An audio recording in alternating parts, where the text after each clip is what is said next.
আজকে তোমাদের সাথে শেয়ার করব মাইক্রো ওভেনে কেক রেসিপি। দেখো কেকটা কতটা সফট ও স্পঞ্জি হয়েছে, আর খেতে তো খুবই মজার হয়েছে। একটা মিক্সিং বোল নিয়েছি, দিয়ে দিচ্ছি 2টো ডিম। এবার একটা ইলেকট্রিক বিটার দিয়ে এটা বিট করে নেব। ইলেকট্রিক বিটার না থাকলে তোমরা এখানে হ্যান্ড উইচ দিয়ে ভালো করে বিট করে নিতে পারো।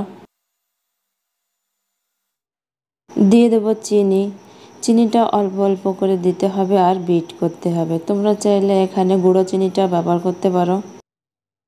এভাবে ইলেকট্রিক বিটার দিয়ে বিট করলে কেকটা না সফট ও স্পঞ্জি হবে। সফট ও স্পঞ্জি হওয়ার কারণ হচ্ছে ডিমটা বিট করলে পরে যে একটা ফোম তৈরি হয়, তার জন্য কেকটা আরও বেশি সফট ও স্পঞ্জি হয়।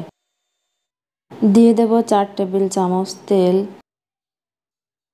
দিয়ে দিচ্ছি ভ্যানিলা এসেন্স।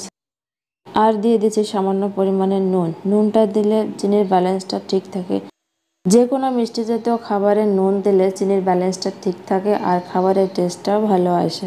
একটা চালনি নিয়েছি, এবার দিয়ে দিচ্ছি 1 কাপ ময়দা, 1 চামচ বেকিং পাউডার, 1/4 ভাগ বেকিং সোডা। এবার এই শুকনো উপকরণগুলো ভালো করে চেলে নেব। এবার এগুলোকে একসঙ্গে ভালো করে মিশিয়ে নেব, আর এগুলো কিন্তু একদিকে ঘুরে মেশাতে হবে।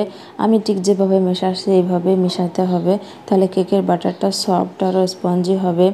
এবার কেকের ব্যাটারটা রেডি হয়ে গেছে। দেখো আমি দেখাচ্ছি কীরকম হবে। কেকের ব্যাটারটা ঠিক এরকমই রাখতে হবে। আমি এখানে একটা কেক টিন নিয়েছি, এটাকে তেল ব্রাশ করে দিচ্ছি আর এরপর দিয়ে সামান্য পরিমাণ ময়দা ছড়িয়ে দিচ্ছি। তোমাদের কাছে যদি বাটার পেপার থাকে বাটার পেপার দিয়ে দিতে পারো, আর না থাকলে এরকম ময়দা ছড়িয়ে দিয়ে দিতে পারো। এবার কেক টিনে কেকের ব্যাটারটা দিয়ে দেব।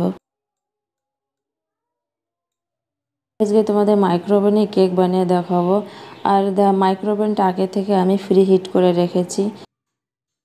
আমি আজকে কেকটা কনভেকশন মোডে বানিয়ে দেখাবো। এটা হচ্ছে কনভেকশন মোড। কনভেকশন মোডে প্রেস করলে 180 ডিগ্রিতে কেকটা বেক হবে। এটা হচ্ছে টাইমের অপশন, টাইমটা দিয়ে দিতে হবে। এটা হচ্ছে সিলেক্ট করে এটা হচ্ছে স্টার্টের অপশন।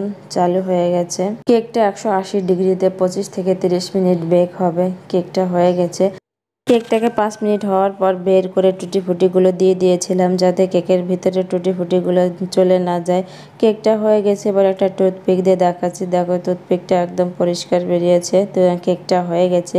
এবার কেকটাকে ঠান্ডা করে নেওয়া হয়েছে। এবার এটাকে চারপাশে চাকু দিয়ে এভাবে ছাড়িয়ে বের করে নেব। ভিডিওটি ভালো লাগলে লাইক, কমেন্ট এবং শেয়ার করে দিও। আর আমার চ্যানেল নতুন হয়ে থাকলে চ্যানেলটিকে সাবস্ক্রাইব করে বেল আইকনটা অবশ্যই ক্লিক করো, যাতে আমার নতুন নতুন ভিডিও নোটিফিকেশন তোমাদের কাছে পৌঁছে যায়। তোমাদের কেটে দেখাচ্ছি কেকটা কতটা সফট ও স্পঞ্জি হয়েছে।